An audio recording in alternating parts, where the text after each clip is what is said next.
गंगा। आप हमारे साथ हैं, हमारे लिए सबसे बड़ी खुशी की बात यही है शिव।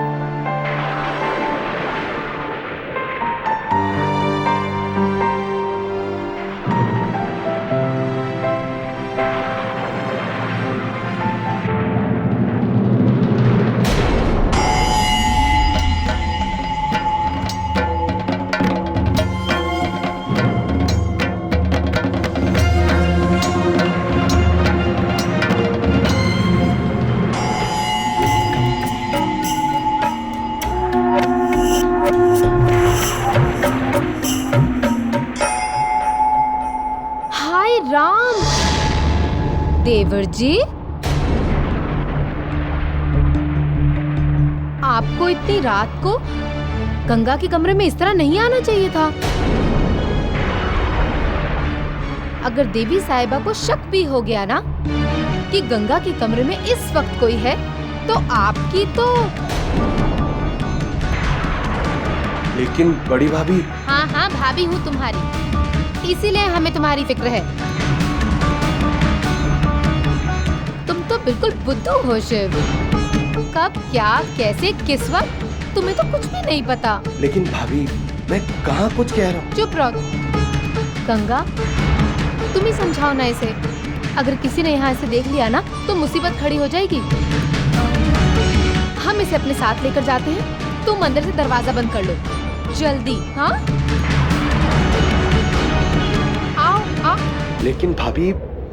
अरे जो बची खुची बातें हैं तुम दोनों की, वो कल सुबह कर लेना। चलो।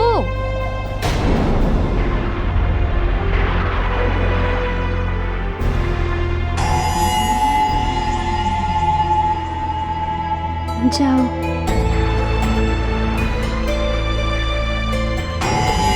अब तो चलो।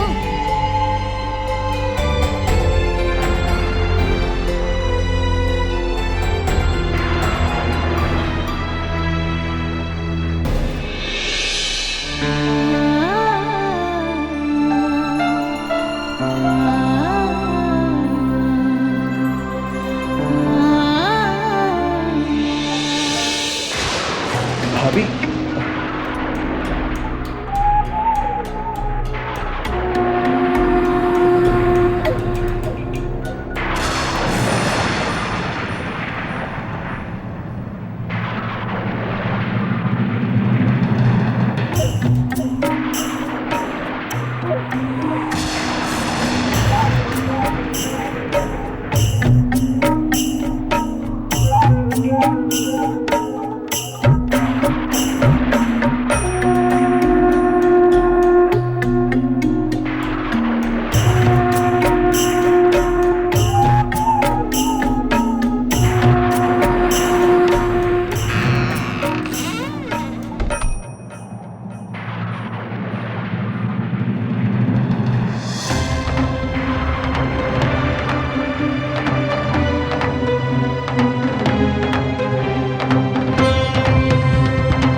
भाभी ये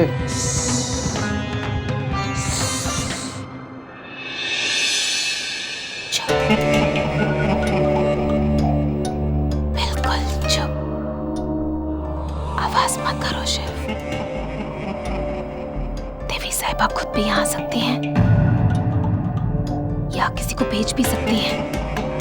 पता है अगर देवी साहिबा ने तुम्हारी आवाज सुन ली तो कांड हो जाएगा।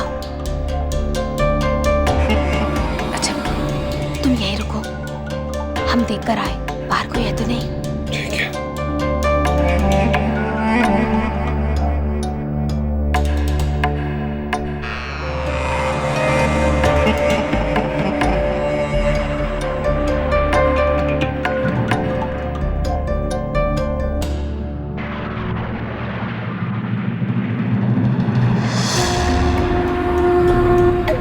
देखा, हमारा शक सही निकला।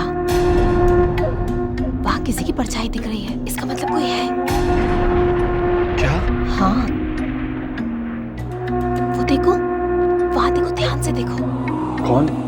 हाँ भाभी। अरे वो रही परछाई। वहाँ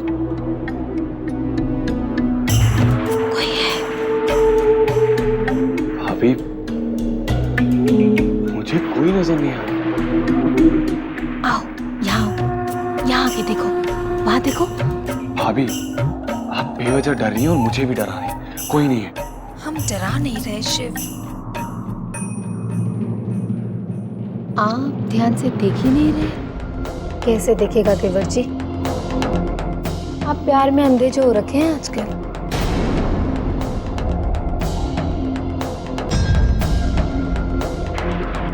अरे देखो, दिख रहा है सामने। मुझे कोई नहीं दिख रहा है भाभी। लेकिन भाभी वहाँ। क्या कर रहे हो शिव, मार ही डालोगे क्या? भाभी पता नहीं कैसे ये।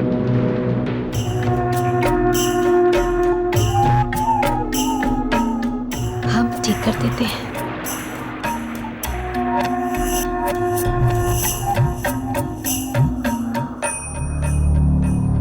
वैसे शिव,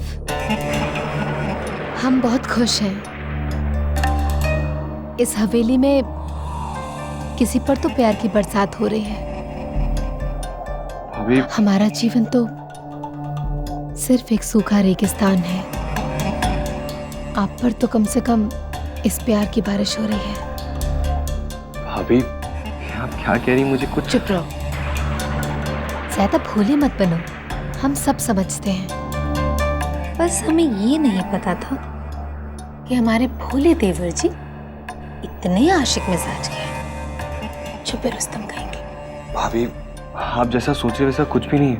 अच्छा, तो फिर इतनी रात गए गंगा के कमरे में क्यों गए थे? भाभी, गंगा की तबीयत खराब थी, मैं उसे देखने आया था। ओहो हो, हम पागल नहीं हैं, हम सब जानते हैं। इतनी रात गए, जब एक लड़का एक लड़की के कमरे में जाता है तो वो क्यों जाता है? मीठी मीठी प्यार की बातें करने गए थे ना? भाभी, मैंने कहा ना, जैसा आप सोच रही है वैसा कुछ भी नहीं है। उसकी तबीयत खराब है और मुझे उसकी बहुत चिंता होती है। देखो देवर जी, जब तक गंगा यहाँ है ना, आप उसकी कोई मदद नहीं कर पाएंगे। अगर सच में उसकी तबीयत ठीक करना चाहते हो, उसे राजगढ़ से बाहर ले जाओ। ये जगह ना रास नहीं आई उस बेचारी को। लेकिन भाभी, अगर। देखो देवर जी, हमारा फर्ज था आपको बताना, सो हमने बता दिया। भाभी, एक मिनट, मैं इसे निकालता हूँ। बाकी आपकी मर्जी। वैसे कुछ दिन अगर आपकी गंगा यहाँ और रही ना, तो मुरझा ही जाएगी बेचारी। भाभी, मैं चलता हूँ। रुको ना शिव, बाहर किसी ने देख लिया तो? इतनी देर हो गई, कोई होगा तो भी चला गया होगा। वैसे भी बहुत रात हो गई है, आप सो जाइए। मदद करने के लिए धन्यवाद।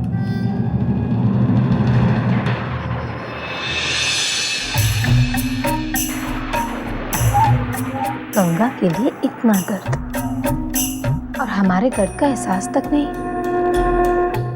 शिव, आखिर हमारे जज्बात कब समझोगे तुम? अरे हम तो आस लगाए बैठे थे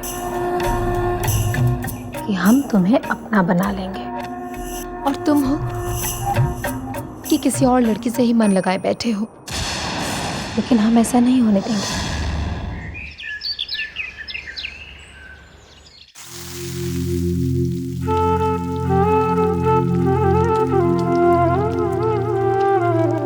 अरे गंगा, बाहर क्यों खड़ी हो? अंदर आ जाओ।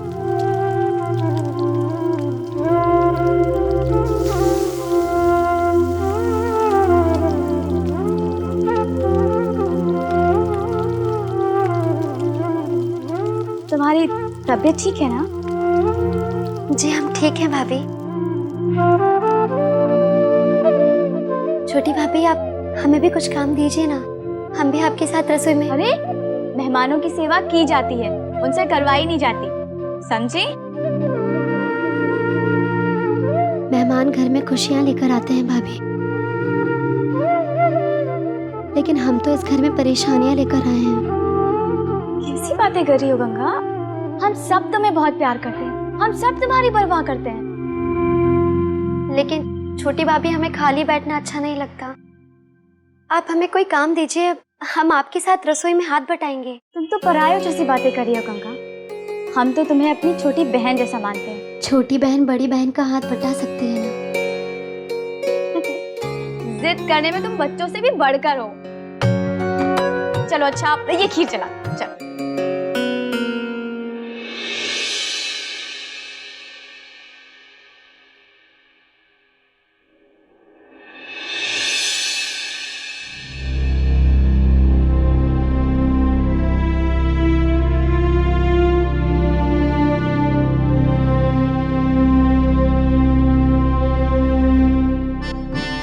गंगा जी, आप तो कितने अच्छे से खीर चला रही हैं।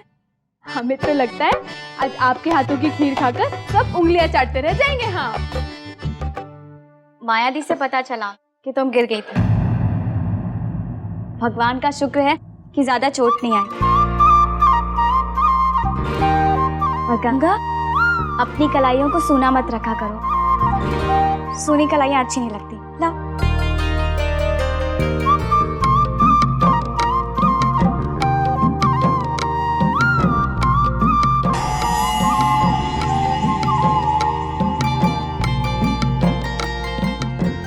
वाह छोटी भाभी जी, ये आपने बहुत अच्छा किया।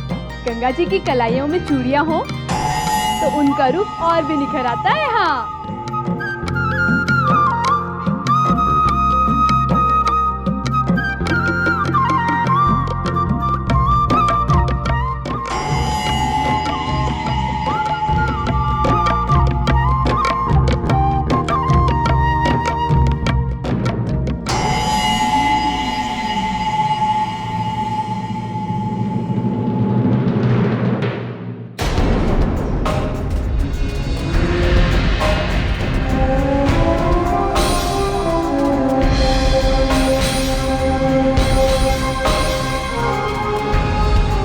गंगा, तुम्हारे हाथ में ये सफेद दाग कैसे? छोटी भाभी जी, ये पूरियां तैयार हैं। अब क्या करें? सब कुछ हमें ही बताना पड़ेगा क्या? जुबान चलती है, दिमाग नहीं चलता है। जुबान चलाने में भी तो दिमाग लगता है ना छोटी भाभी जी। बस कर देगा। दे, हम ये पूरियां लेकर जाते हैं, खीर बन जाए तो लेकर आ जाना। जी।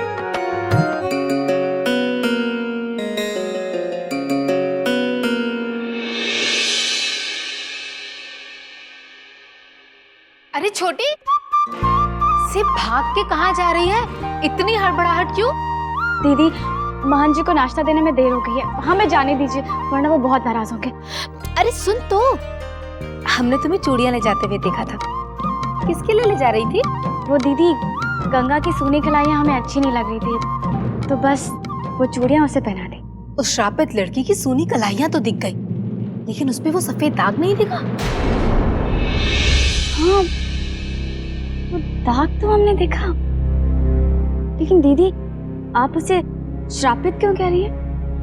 देख छोटी, जिसके हाथ पैर पर ऐसे गंदे सफेद दाग होते हैं ना, वो लोग श्रापित होते हैं। और तू ना उसे ज्यादा अपने सर मत चढ़ा। किसी को स्नेह से रखना क्या सर पे चढ़ाना हुआ?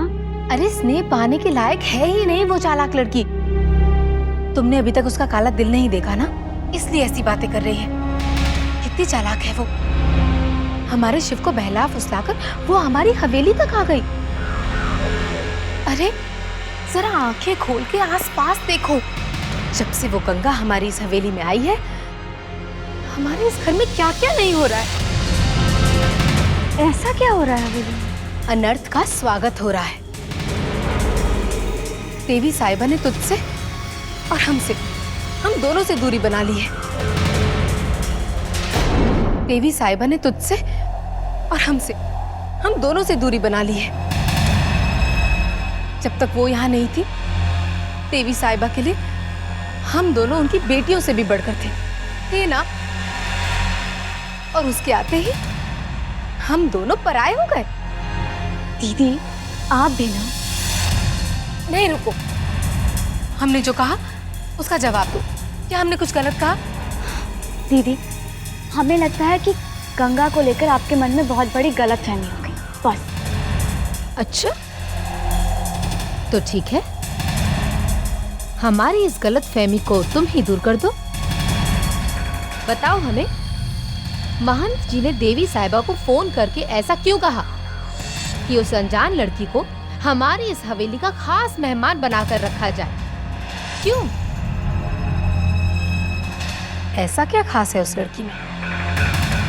और आखिर महंत जी की वो लगती ही क्या है?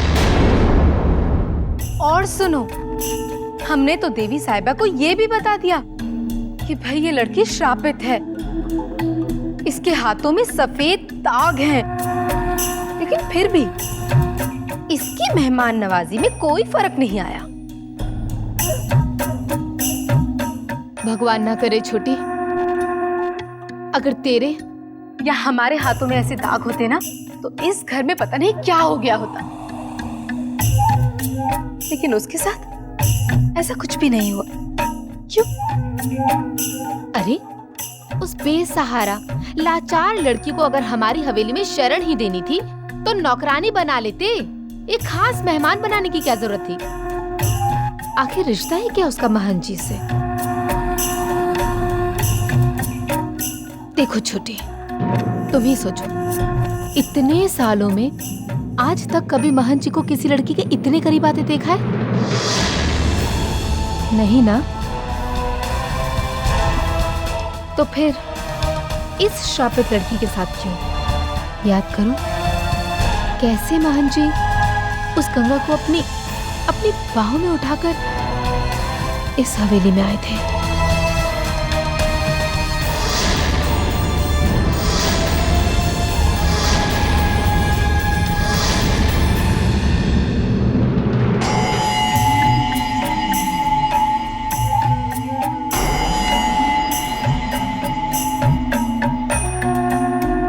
लगता है तीर सही निशाने पे लग गया।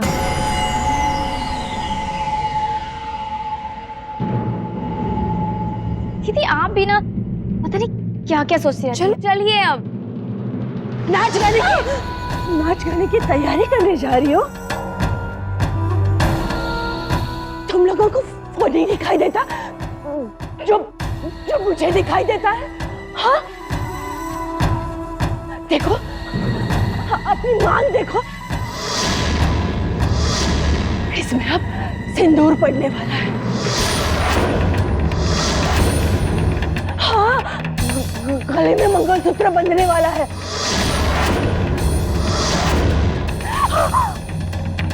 हाथों में मेहंदी लगने वाली है।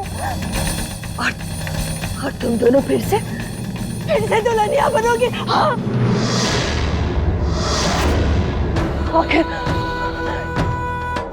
आखिर हर्षवर्धन अनहोनी जो लेकर आया है, सब कुछ बदलने वाला है। सब कुछ उल्टा पुल्टा होने वाला है। देखना, सबकी मांग भर के रहेगी। सब कुछ उथल पुथल होगा। सब कुछ बदलने वाला है। सब कुछ